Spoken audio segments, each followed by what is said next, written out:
मी राजीनामा दिलेला नाही, राजीनाम्यावरून धनंजय मुंडेंची प्रतिक्रिया. तर मुंडे मंत्रिमंडळाच्या बैठकीसाठी मंत्रालयामध्ये दाखल.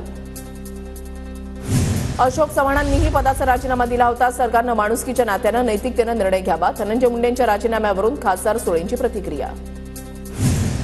अजित पवार हतबल. अजित पवारांना अजून कोणते पुरावे हवेत? अजित पवार महाराष्ट्राचे नेते असते तर मंत्र्याला मंत्रिमंडळातून वगळलं असतं. धनंजय मुंडेंच्या राजीनाम्यावर संजय राऊतांची प्रतिक्रिया.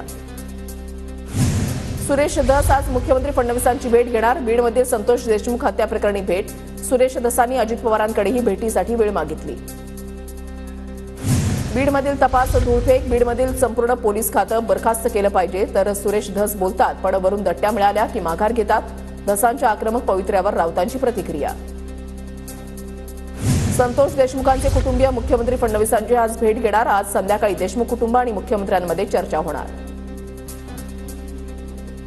मुंबईत आझाद मैदानावर सरपंच परिषदेच्या वतीनं धरणं आंदोलन. बीडचे सरपंच संतोष देशमुखांच्या निर्घृण हत्येच्या निषेधार्थ आंदोलन. हत्या प्रकरणातील आरोपींवर कठोर कारवाईची मागणी.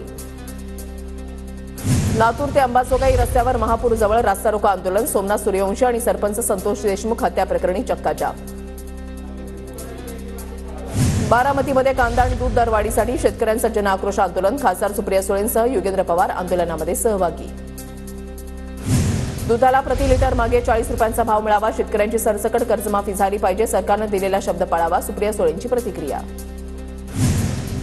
मवियाचे पराभूत उमेदवार हायकोर्टामध्ये याचिका दाखल करणार. शरद पवार गटाकडून माजी आमदार सुनील भुसारा, सचिन दोडके, अशोक पवार मुंबई हायकोर्टामध्ये उपस्थित राहणार. असीम सरोदे याचिका दाखल करणार. भाजप आमचा सर्वांचा राजकीय शत्रू. आम्ही एकत्र असल्यानं लोकसभा निवडणुकीमध्ये भाजपचा पराभव केला. राऊतांचं वक्तव्य. दिल्लीमध्ये लोकशाही मार्गानं केजरीवालांचं सरकार असलं तरी प्रत्यक्षात मात्र दिल्लीची सत्ता मोदी शहांच्या हातात. राऊतांची टीका. देशातील आजीमाजी 2 पंतप्रधानांकडून आतापर्यंत स्वखर्चातून दिवाळी साजरी. मनमोहन सिंग आणि नरेंद्र मोदींनी दिवाळीसाठी सरकारी पैसा वापरला नाही. आरटीआयमधून माहिती उघड. बच्चू कडूंच्या आंदोलनामध्ये आणलेल्या बकऱ्या, मेंढ्या पोलिसांनी घेतल्या ताब्यात. शहरामध्ये आज 300 पोलिसांचा बंदोबस्त. अमरावती विभागीय कार्यालयावर बच्चू कडूंचा मोर्चा.